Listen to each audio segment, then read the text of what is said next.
Welcome to Focus Today. I'm your host, Perry Atkinson, and in the studio with me is a guy that I'd go to jail with. His name is Bryan Platt, and we've been close.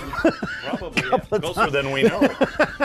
On a couple occasions, and what a delight to have you in the studio this morning, Bryan. And Bryan heads up Jackson County Right to Life, and what we want to do is give you an update on the petition, and in particular what happened there and where we are. But first, very important, the fair's not that far away. It is not. Next week. Next week, and you have the big raffle, and we do. This is the thing that funds the chapter for a year. It does, Perry. This is our annual Walmart $1,000 gift certificate raffle, and we use that as kind of the plum, so to speak, to get people to help us out with the Jackson County Right to Life. This is the only fundraiser that our Right to Life chapter actually does. We get involved with fundraisers for the PRC and other things that are, you know, kindred spirits, so to speak, for our cause.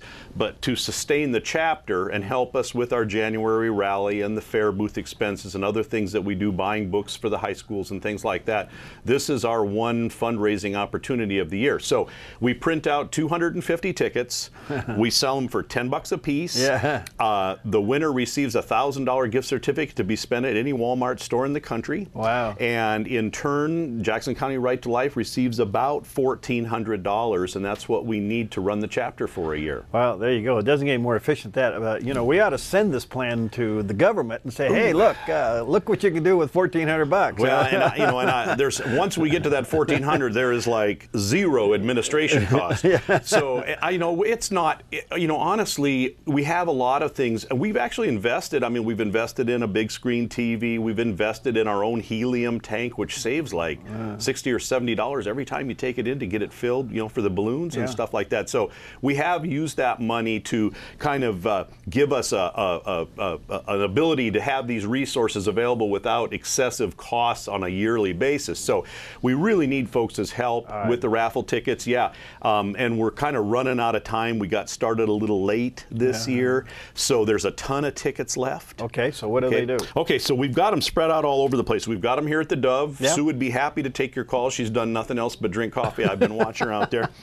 And we've got them, Colleen Roberts has got them out at Sensational Suites out in Eagle Point. Okay, good. Okay, and of course, Beth and Cindy have them at the Rogue Valley Pregnancy Resource Center out on Arrow Way. Right. Bob Gurney has them at the Medford Mailbox right downtown on Central. Good. Okay, good. And where are, Evangel in Grants Pass has a bunch of them.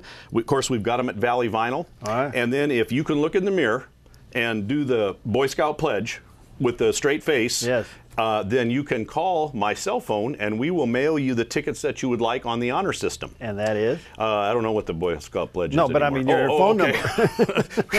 Thought you were going to really put my phone number, right. It's 541-821-4773. Just leave a message and we will, I need a name and an address, and how many tickets you would like at $10 a piece, and we will mail them to you if you would be so kind then as to return the stubs with your check, and we'll get those in. Now we need those by next Thursday, so time is short. All right, so folks, let's do this. Let's get on the phone and give Bryan a call, the honor system. Let's buy up a bunch of tickets. You got $100, you get 10 tickets. Who knows, you could win $1,000. Yeah, that's kind of the offset of it. You could do that, but you're also supporting the cause here for Jackson County. So give Bryan a call, 821-4773, and let's get these tickets all sold here in the next day or two. Sounds great. All right. Yeah, thank you for that. You bet. All right, now we were wondering, I'm glad you're here to give us an update. As you know, we had the big petition drive and fell significantly short. Give us your summary of what happened here. Well, just let's do the hard numbers first. We started on this, about the middle of January. Let me just say this. This was a petition to not have our tax dollars pay for elective abortions. Elective abortion in the state of Oregon, and again, this is something a lot of people are surprised at, but through the Oregon Health Plan, about 3,500 babies a year are murdered using public income tax, yours and mine income tax money. And this is not for the saving of the life of the mother. I mean, I think this is the significant thing is this is elective abortion. These are strictly convenience abortions. We're complicit in this, Perry. And so the goal here was to put on the ballot this coming November a constitutional amendment that prohibited that from happening. it fell short, substantially short. The number statewide, and by the way, we needed 115,000 valid signatures to get this on the November ballot. The goal was about 150,000 to accommodate invalid signatures and things like that, of which there were tons of them, as it turns out.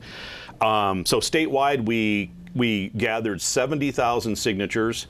So roughly, well, it came out to 47% of what the goal would be. Each county was given a goal in turn. Jackson County was given a goal of about 10,100 or so. We collected 5,700, which is 56%.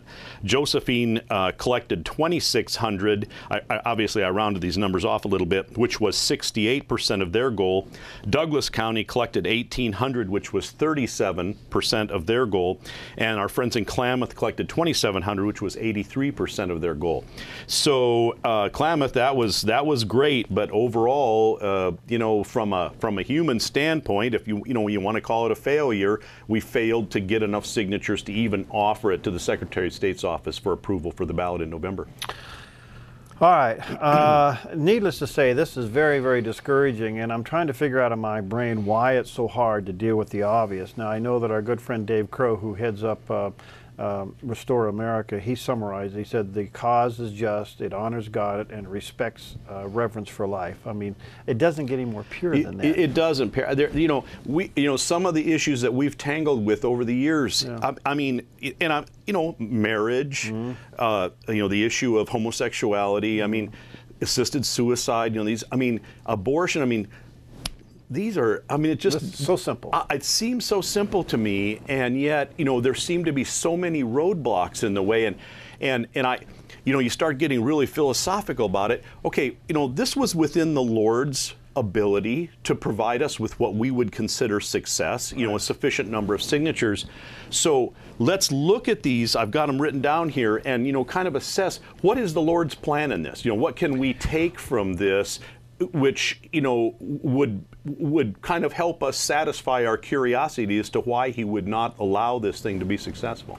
All right, I'd like to have you maybe dig into that a little bit, because the other thing I was thinking here, if there is a turnover in the legislature this cycle, let's say that you do get a conservative House and you get a conservative Senate, is it possible that this could actually be a law? It could be legislated, yes. Yes. The only, you know, the only issue there, and I think Jeff Jimerson, the chief petitioner's goal was to try to reduce at least the risk of something like this heading to the courts to be, you know, I guess that would be adjudicated at that level, and then consequently potentially thrown out as being unconstitutional or something. That was his idea behind the constitutional amendment, as opposed to just a conventional ballot title that becomes just a law. There's a couple things here I want to take a look at before, you know, so we don't run out of time. Do you think it was well publicized? Did a lot of people hear about it, you know, or was that a problem? I got to tell you just a quick vignette on that. I had a friend call who's very active locally in a number of conservative organizations and whatnot after it was clear that the signatures, we failed to gather them, and he said, wow, he said, I hadn't even heard of this. And I'm just, what? I mean, how many emails we put out, how many times we've been on KDOV, and yet people still were not aware of the effort. So that's a big big issue, is the publicity thing. We were not getting the message out, apparently, to the people that would be the movers and the shakers that would be, you know, very helpful with this. Is this a cultural thing? Are people, it's another thing to be pressured about, and I can't handle more pressure? I mean, is it a cultural thing? Is it complacency? I thought, you know, I'm overwhelmed, but I'll take care of that tomorrow. You know, you know, there but by the grace of God go I. I mean, there's no doubt about that. You know, we all feel like our plate is full, and here's just one more thing piled on when we're not doing anything really to the best of our ability. Right. So there's just this natural resistance to wanting to take something else on that just adds to your own frustration levels. Yeah.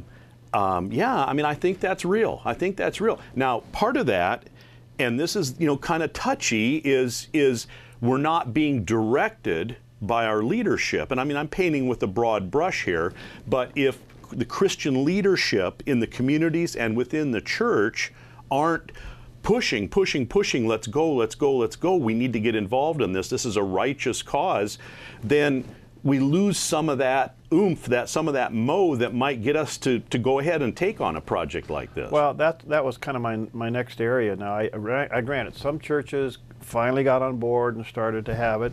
Some didn't. Some just completely back away from this thing because there's still this perception of separation of church and state, or this was perceived to be too political. It's a ballot measure, which is totally legal for a church to get involved in. But there seems to be a disconnect in this leadership, whether it's at the pastoral level or just Christian community level. There's this disconnect that somehow this is a political issue. I don't want to deal with it. Well, and I'll give.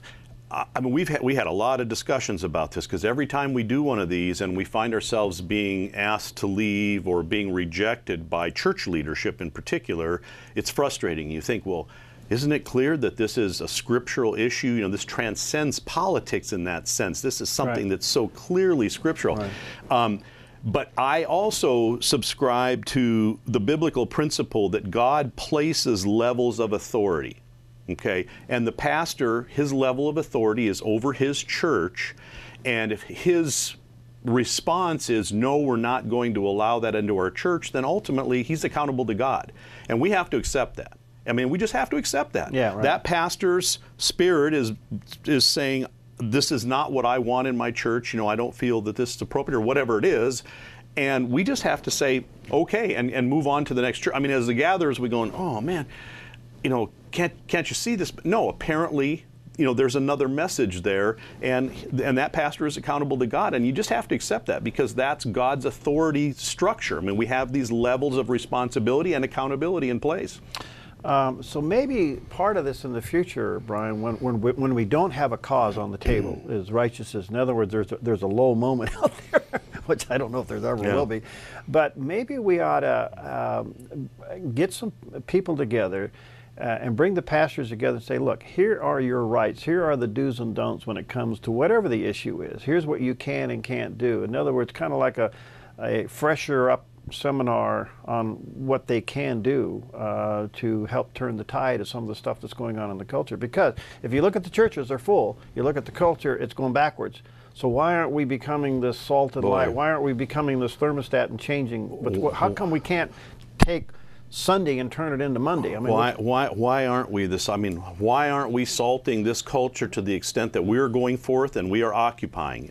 You know, years and years ago, when Dave Crow was still local here, we had him over at the Naz Church for his seminar on the Founding Fathers, and that room downstairs, you remember that? It was absolutely packed to the gills with local pastors. I doubt if we could get half that room filled now. You know, so I think that one of the things we discussed, I think what we need to have a peer level group of pastoral leadership in this valley. I think the pastors will be more responsive to discussing this and coming to maybe a different conclusion about their involvement and getting their church involved in this if they're approached by their own peers. So that's going to be a challenge, I guess, that I'm prepared to put out to the pastors of this valley. Can we get you all together and talk this stuff over?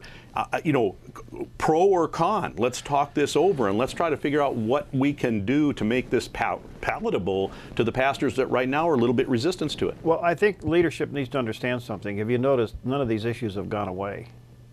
They haven't gone away. In fact, if anything, they've intensified. And so where we came to the table initially and we backed away, the issue hasn't backed away. The issue's actually gotten bigger. And so we need to stay on this thing at a tenacity that we haven't experienced before. Well, before I run out of time, again, one more time, let's hit these raffle tickets. I want to see Jackson County Right to Life get funded for a year. I appreciate that, Perry. Yeah, so we've got 250 $10 tickets. We haven't sold very many. Our goal is to have them all sold by a week from this Thursday.